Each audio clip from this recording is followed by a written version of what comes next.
আসসালামু আলাইকুম। আবারও একটি নতুন ভিডিও নিয়ে আপনাদের মাঝে হাজির হয়ে গেলাম। আজকে আমি রান্না করব ফুলকপি আলু দিয়ে পাবদা মাছের ঝোল। নতুন ফুলকপি উঠেছে, যে কোনোভাবেই রান্না করলেই খেতে কিন্তু অনেক মজা লাগবে। এখানে আমি আগেই কড়াইয়ে তেল গরম করতে দিয়েছিলাম। এখন মাছগুলো এক এক করে একটা একটা করে দিয়ে ভেজে নেব।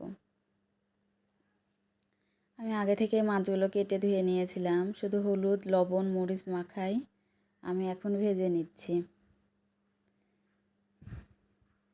আমরা মানুষই আছি 3 জন, সে কারণে 3টা মাছ দিয়েছি।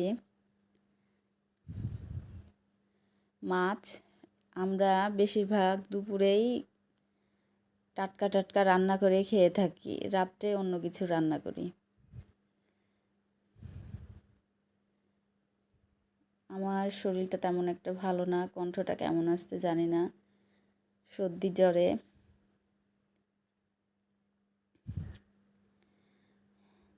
এখানে মাছগুলো ভাজা আমার হয়ে গেছে, আমি তুলে নিয়েছি। এখন আমি তেল গরম করতে দিয়ে শুকনো মরিচ পেঁয়াজ রসুন কুচি দিব আর পেঁয়াজ কুচি দিব, দিয়ে আমি এখানে লাল শাক রান্না করব, সে কারণে আমি পেঁয়াজগুলো ভেজে নিব ভালোভাবে।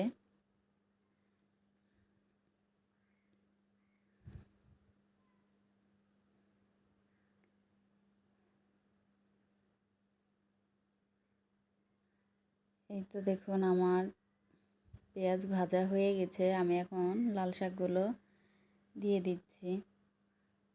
আগে সিদ্ধ করে নিয়ে তেলে দিলেও হয়, কিন্তু আমি আগে তেলে দিয়ে মানে ভেজে নিয়ে তারপরে তেলে দিলাম।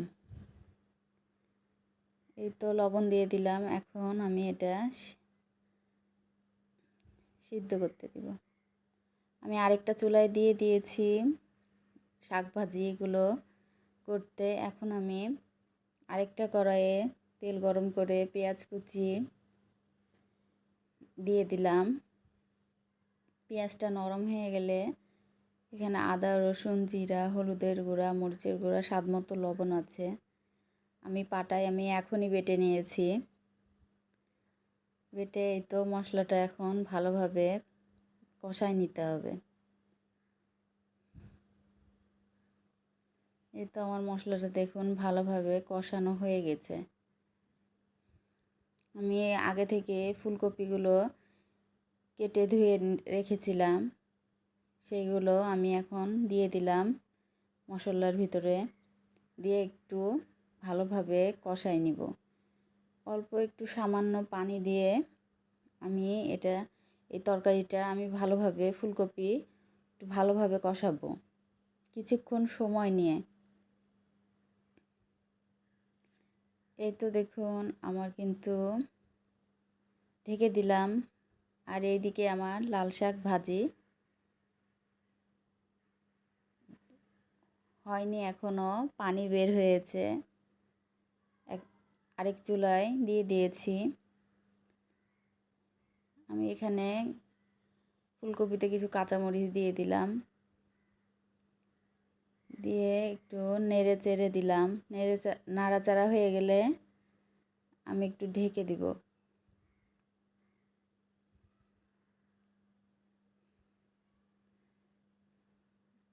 কষানো এখনো হয়নি ফুলকপি।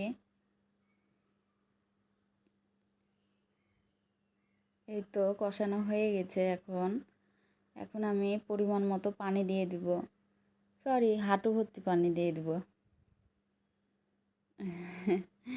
এই তো পানি দেওয়া হয়ে গেছে, আমি এখন ঢেকে দিব।